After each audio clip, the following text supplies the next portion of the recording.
Hello friends, myself Manoj Jaglan. Welcome to my channel Jaglan academy. पिछले topic के अंदर हमने इंट्रोडक्शन टू प्लांट सेल पढ़ा था। आज हम सेल के ऑर्गेनेल्स के बारे में पढ़ेंगे, एक एक करके डिटेल से पढ़ेंगे। तो हमारा सबसे पहला टॉपिक है cell wall. Cell wall cell wall किसी भी प्लांट सेल की आउटर मोस्ट कवरिंग होती है। ये प्लांट सेल को बाहर के इन्वायरमेंट से, हवा से, टेम्परेचर से, ठंड से, गर्मी से बचाती है और ये हार्ड होती है, इसलिए ये सेल की सुरक्षा करती है प्लांट सेल वॉल। अगर सेल वॉल की बात करें तो सेल वॉल दो प्रकार की होती है, primary cell wall and secondary cell wall. उससे पहले हम आपको मिडल लैमेला के बारे में बताएंगे। जैसे मान के चलो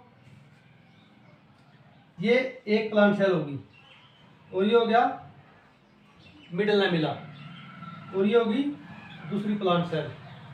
तो ये क्या करता है, मिडल लैमेला होता है, ये एक प्लांट सेल को दूसरी प्लांट सेल से जोड़ने का काम करता है। तो सबसे पहले जैसे मान के चलो ये एक सेल हो जाती है पूरी की पूरी, उसके बाद में ये क्या आ जाता है मिडल लैमेला, उसके बाद में दूसरी प्लांट सेल शुरू हो जाती है। तो ये दो प्लांट सेल को आपस में, एक प्लांट सेल की, एक ही प्लांट की दो सेल को आपस में एडजस्टेंट जोड़ने का काम करता है, एडजस्टेंट का काम करता है। तो उसके बाद सेल वॉल, मिडल लैमेला के बाद आती है सेल वॉल। सेल वॉल दो प्रकार की होती है, प्राइमरी सेल वॉल और secondary cell wall. Plants, protista, fungi and prokaryotes, animal को छोड़ करके बाकी तकरीबन के अंदर क्या होती है, प्लांट सेल, सेल वॉल पाई जाती है। जो सेल वॉल होता है, ये वाली जो आउटर मोस्ट जो सेल वॉल होती है, ये किसकी बनी होती है, सेलुलोज की बनी होती है। सेलुलोज क्या होता है, जिससे कागज वगैरह बनाए जाते हैं।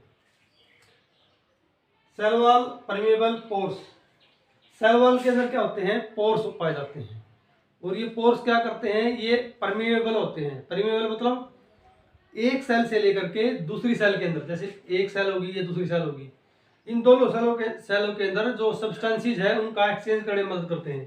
जैसे मान के चलो ये हो गया, ये सेल वॉल होगी, इसके अंदर क्या होगा, पोर्स मिलेंगे, इनके अंदर आपस में क्या होगा, सब्सटेंस का एक्सचेंज चलता रहता है पोर्स के थ्रू। प्राइमरी सेल वॉल होती है वो हर फंजाई के अंदर, प्रोटिस्टा के अंदर या प्लांट के अंदर पाई जाती है। लेकिन सेकेंडरी वॉल होती है वो कुछ एक के अंदर नहीं पाई जाती, ये ज्यादातर लोअर प्लांट्स के अंदर क्या होती है, एब्सेंट होती है।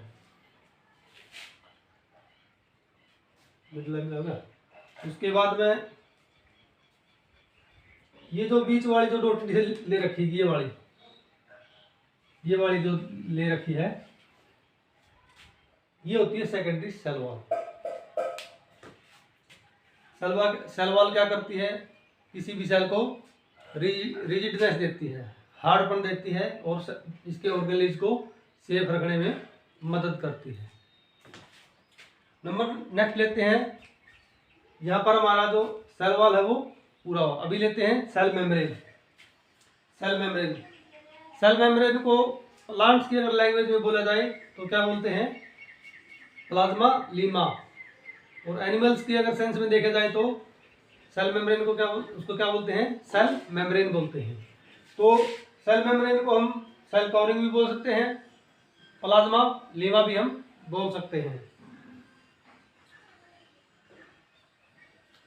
सेल मेम्ब्रेन क्या करता है, जैसे मान के चलिए सेल मेम्ब्रेन होगी, ये सेल मेम्ब्रेन होगी और ये इसके अंदर क्या होगा, साइटोप्लाज्म हो गया और ये क्या हो गया, न्यूक्लियस हो गया। अगर हम न्यूक्लियस को और साइटोप्लाज्म को, ये न्यूक्लियस ये साइटोप्लाज्म, इन दोनों को अगर जोड़ देते हैं तो क्या बन जाता है, प्रोटोप्लाज्म। तो ये क्या करती है, प्रोटोप्लाज्म की प्रोटेक्शन करती है।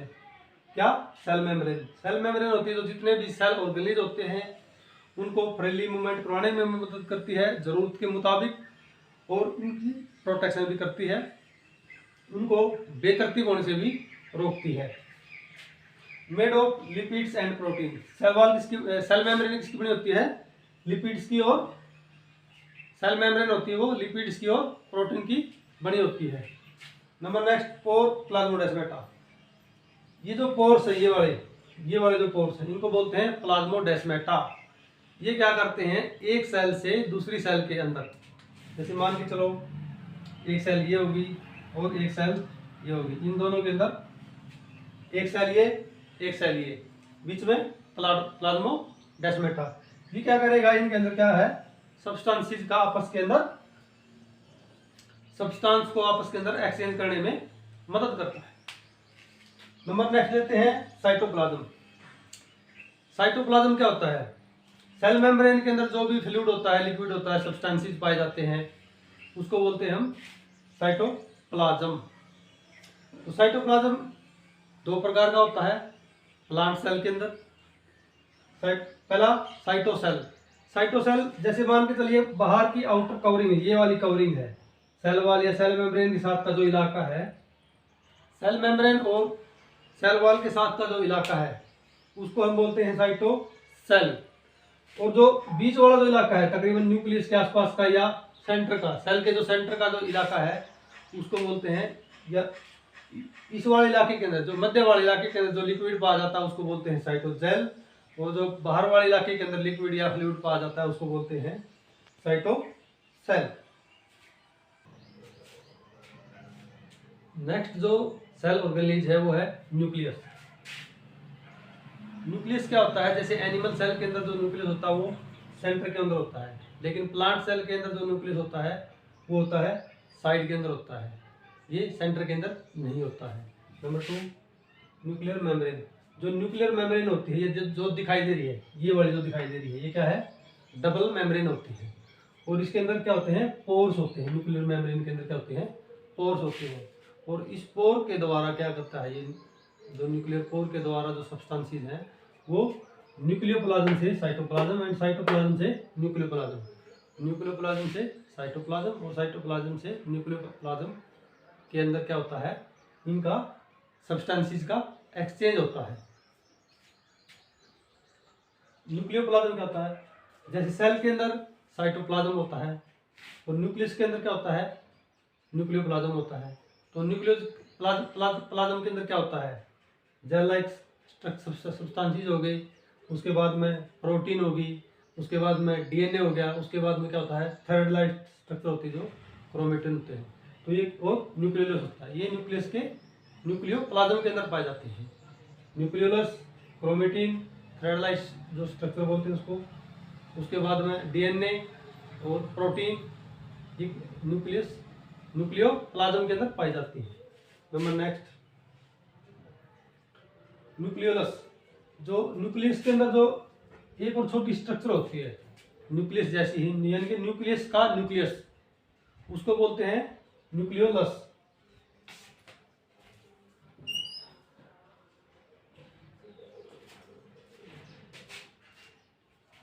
न्यूक्लियस का न्यूक्लियस यानी कि छोटा न्यूक्लियस, न्यूक्लियस के अंदर जो एक छोटी गोल सी जो संरचना होती है उसको बोलते हैं न्यूक्लियोलस। और न्यूक्लियोलस क्या करता है, ये करता है राइबोसोमल आरएनए को कैरी करता है। न्यूक्लियस के अंदर क्या होता है, जेनेटिक मटेरियल होता है वो स्टोर करता है, और जो पूरी की पूरी सेल एक्टिविटीज हैं, जितने भी सेल के जो फंक्शन है, इंटरनल फंक्शन, वो चाहे जेनेटिक से संबंधित हो या सोमेटिक से संबंधित हो, पूरे के पूरे न्यूक्लियस के द्वारा ही न्यूक्लियस के द्वारा ही मेंटेन किए जाते हैं। क्रोमेटिन, ये वाले जो थ्रेड लाइक स्ट्रक्चर है, ये वाली जो संरचना है थ्रेड लाइक, इसको बोलते हैं क्रोमेटिन। और ये क्रोमेटिन इसका बना होता है, ये बना होता है डीएनए का और हिस्टोन प्रोटीन का। जो डीएनए और जो हिस्टोन प्रोटीन से जो थ्रेड लाइक जो स्ट्रक्चर बनती है उसको हम बोलते हैं क्रोमेटिन। यहाँ पर हमारा न्यूक्लियस का जो टॉपिक है वो पूरा होता है। अभी लेते हैं हम एंडोप्लाज्मिक रेटिकुलम। तो अपना जो नेक्स्ट टॉपिक है वो है एंडोप्लाज्मिक रेटिकुलम। न्यूक्लियस के ऊपर जो ये वाली जो स्ट्रक्चर बनी हुई है, ये वाली स्ट्रक्चर, इसको बोलते हैं हम एंडोप्लाज्मिक रेटिकुलम। एंडोप्लाज्मिक रेटिकुलम दो प्रकार का होता है, स्मूथ एंडोप्लाज्मिक रेटिकुलम और रफ एंडोप्लाज्मिक रेटिकुलम। जिस एंडोप्लाज्मिक रेटिकुलम के ऊपर राइबोसोम्स पाए जाते हैं उसको बोलते हैं रफ एंडोप्लाज्मिक रेटिकुलम। और ये क्या करता है, प्रोटीन का सिंथेसिस करता है। रफ एंडोप्लाज्मिक रेटिकुलम क्या करता है, प्रोटीन का स्टोर करता है। उसके बाद में जो स्मूथ एंडोप्लाज्मिक रेटिकुलम होता है प्लांट सेल के अंदर, वो क्या करता है, वो लिपिड का सिंथेसिस करता है या लिपिड को फॉर्मेशन में मदद करता है। एंडोप्लाज्मिक रेटिकुलम काम करता है, ये सेल को शेप प्रदान करता है, एक संरचना प्रदान करता है, और जिसकी वजह से पूरे के पूरे सेल ऑर्गेनेलिज हैं वेल मेंटेन्ड रहते हैं। और जो न्यूक्लियस के द्वारा जो सब्सटेंसेस बाहर की तरफ एक्सचेंज होते हैं उनको ट्रांसपोर्ट करता है साइटोप्लाज्म की तरफ, यानी कि ये मटेरियल को ट्रांसपोर्ट का काम भी करता है। यहाँ पर जो एंडोप्लाज्मिक रेटिकुलम है वो पूरा हुआ।